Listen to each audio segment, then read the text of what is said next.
What is up, everybody? Welcome into the show. You're watching Philadelphia Eagles Now. Chase Sr. here with you. And as always, no matter where you are, how you're tuned in, thank you so much for making tonight's show a part of your evening. A later edition of Philadelphia Eagles Now, because as I was starting to do that preview yesterday for our Eagles-Niners wildcard matchup, and I encourage you to check that video out, a very informative preview, about 30 minutes up on the channel, started to feel some body chills. So I was dealing with some flu-like symptoms over the last day and change. Got a vitamin IV drip yesterday and then had a rough night overnight. And then the start to the day, not great. And then later this afternoon started to feel a little bit better. So unfortunately, I wasn't in the Chat Sports studios today. Hope to be in the studios tomorrow so that we can go live here on Philadelphia Eagles Now. And that's why I'm doing this show at about 8:30 p.m. Eastern time on this Tuesday, January 6th. Anyway, coming up here on the show, the Eagles made 3 roster moves. Some major Eagles injury news going into this Niners wildcard matchup. Niners injury news that plays a big role in this game. San Francisco is so banged up. It's been the case for that team all year, and we'll continue to talk Niners Eagles here on the program. As always, don't forget to hit that subscribe button and give me a follow on all my social media platforms at Chase_Senior, X, Instagram, TikTok. I'm also on Facebook as well. Everything's been popping off on the social media front and right here on Eagles Now as we're reaching about 3 million people per month. The Eagles today officially announcing 3 roster moves on Tuesday afternoon. Defensive back Brandon Johnson placed on the practice squad injured list. He got the start at safety against the Commanders on Sunday. Defensive back Parry Nickerson signed to the practice squad. Cornerback Ambry Thomas released from the practice squad. For Brandon Johnson, a lot of players behind the scenes were raving about what he had done on the practice squad and scout team all throughout the season. He suffered an ankle injury while making that start against the Commanders in Week 18.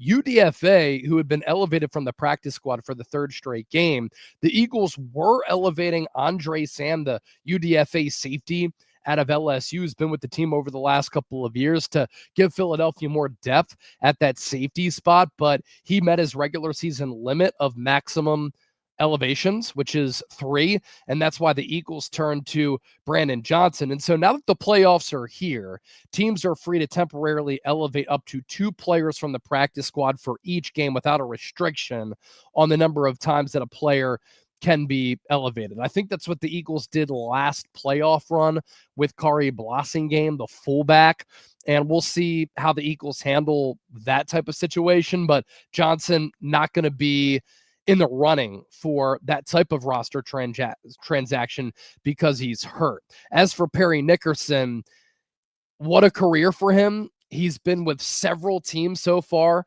and then what a run it's been with him with the Eagles. Final roster cutdown day, he was released by the Eagles, and he had a good camp and preseason playing on the inside and outside.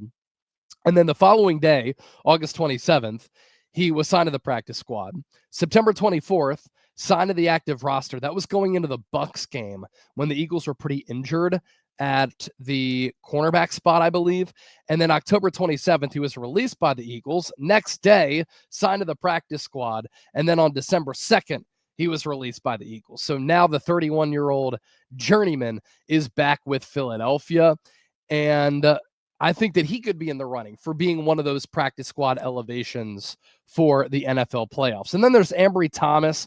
He was a 3rd-round pick by the Niners out of Michigan in 2021. He was a COVID opt-out in 2020, so he didn't really play all that much and didn't work out with San Francisco at all. He got some starts, and at times he played well, dealt with some confidence issues, and then the Niners went away from him in the Super Bowl, in Super Bowl 58, and then he never really was able to bounce back, also dealt with a ton of injuries. So those are the roster moves for the Eagles on this Tuesday. And then some big injury news here. Lane Johnson update. According to Jeff McClain, Lane Johnson expected to practice on Wednesday for the first time since he suffered a Lisfranc foot injury against the Lions on November 16th. He's made progress in his recovery, still has to test his right foot out before the team makes a decision on his availability for this wild card matchup against the Niners. He was having another Pro Bowl caliber season despite missing time in several games because of various injuries. The Eagles went 3-4 in the 7 games that he sat out because of that foot injury, and they are now 18-28 in games that he has not played in with the Eagles during his 13-year career, their winning percentage with him is like 68, 69%. Johnson has only missed one playoff game in his Eagles career, and it was the wild card loss to the Seahawks 2019 season, January of 2020, and that was the last time that the Eagles lost a home playoff game. So he's missed one playoff game out of a possible 15 in his career. In 2023, he held off adductor surgery until after the Eagles' run to the Super Bowl. That was the 2022 season where he was dealing with those injuries. And if you get back Lane Johnson, I mean, clearly he was missed. Eagles went 3-4. The winning percentage with him compared to without him really speaks volumes. He is still one of the best right tackles in football. I think if he continues to play over the next few years, he's going to be in that realm on a continuous basis. It's all going to come down to if he can stay healthy and if he wants to do it. Where the Eagles have also really missed him in the run game. And in the pass game, obviously, in addition to him being a great run blocker, he is a fantastic pass protector of Jalen Hurts. I just think there's a level of calmness that Hurts has, that the offense has when Lane Johnson is on the field. So if he can play against a Niners team, dead last in the NFL in sacks, dead last in pressure rate, you're already going up against a porous defensive line. I think you can survive without him, but obviously he would give this Eagles team such a big boost. And then Vic Fangio said today, I expect Nakobe Dean to play in this game and come back off that hamstring injury after he's missed the last couple of games. After he suffered that injury, it was believed that he wasn't going to be out for a long time. Vic even said that I think we're going to see Nakobe Dean at some point again this year. We know that soft tissue hamstring injuries can last a while, but it looks like Nakobe Dean is going to come back. This Niners team, they're at their best when they establish the run.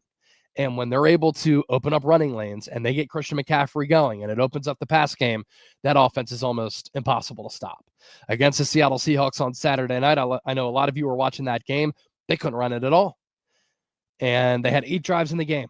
They only picked up a first down on 4 of them. A big reason for that, they could not run the football. And that's honestly been a problem for the Niners all season long, outside of the last month when the offense prior to that Seahawks loss was one of the most explosive, high-scoring, high-octane offenses in the NFL. A big key for that was that the run game finally got going from a sense of they just open up some holes and running lanes for McCaffrey. His average yards before contact and the offensive line getting dominated up front, very similar to what has happened to Saquon Barkley this year. Like, I don't think Saquon is washed. I don't think CMC is washed. I just think that the offensive lines have not been good for those respective teams this year. So Nakobe Dean, as we know, is a great run defender at that linebacker spot. He's a great blitzer to get pressure on a quarterback like Brock Purdy.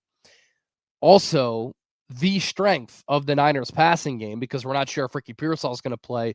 He's their wide receiver 1. He re-aggravated his PCL injury. It's George Kittle. And then Eagles are very well equipped to defend George Kittle. Zach Bond is a great coverage linebacker. Nakobe Dean is as well. And then Cooper DeJean can cover George Kittle as well. And the Niners don't really have vertical field stretchers, especially without Pearsall.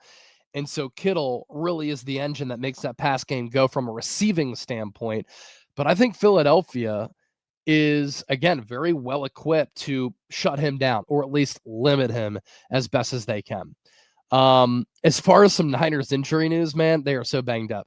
They had to sign former Eagle Kaiser White because they didn't have a single linebacker who made the initial 53-man roster who was healthy. So the Niners in this game are going to start Eric Kendricks and Curtis Robinson, who was a healthy scratch the last 2 games because he was so bad in coverage. So some offensive keys to this game for the Eagles. Running the football, especially with bad linebacker play for the Niners. Their defensive line also isn't very good. They've really missed Mykel Williams, the rookie, and Nick Bosa as far as run defense goes. And the Eagles' pass game with Dallas Goedert and the Eagles running crossers, given the Niners being depleted at the linebacker spot. So again, offensive keys for this game for Philadelphia, just a few of many. Get the run game going, and it's a great opportunity to do that against this Niners team. This could serve as an opponent to help get this offense going again. And then the Eagles' pass game and targeting Dallas Goedert, who had 11 touchdowns this year, most for a tight end in franchise history. And then the Eagles have to run crossers in this game. You have to. You have to try to target and exploit these Niners backers. And Jalen Hurts been targeting crossers this year in 2025, 32 of 38. Second highest completion rate among quarterbacks, 329 passing yards, 3 touchdowns, a passer rating of 129.1. That sounds great, right? But the Eagles also ran bottom 5 as far as the amount of crossers this year. Unacceptable. So Kevin Patullo, Nick Sirianni, I hope you're watching this show. I hope this message finds you. Run crossers against the Niners. A.J. Brown, Devontae Smith, line up Saquon Barkley in the slot if you need to. Target Dallas Goedert in the middle of the field. Target these Niners linebackers because they are completely depleted there. Eric Kendricks didn't even have a job 5 or 6 weeks ago. He's on the street. 2019 All-Pro, 100 tackles last year for the Cowboys, but he's at the end of the road. So that is an area where Philadelphia has to exploit.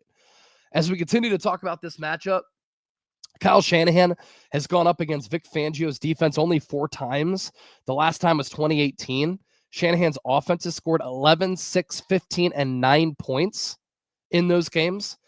But his quarterbacks, John Beck, Robert Griffin, Jimmy Garoppolo, and Nick Mullins, Shanahan tried to hire Vic Fangio in 2017, but the Bears blocked it. So there's a lot of mutual respect between Shanahan and Vic Fangio.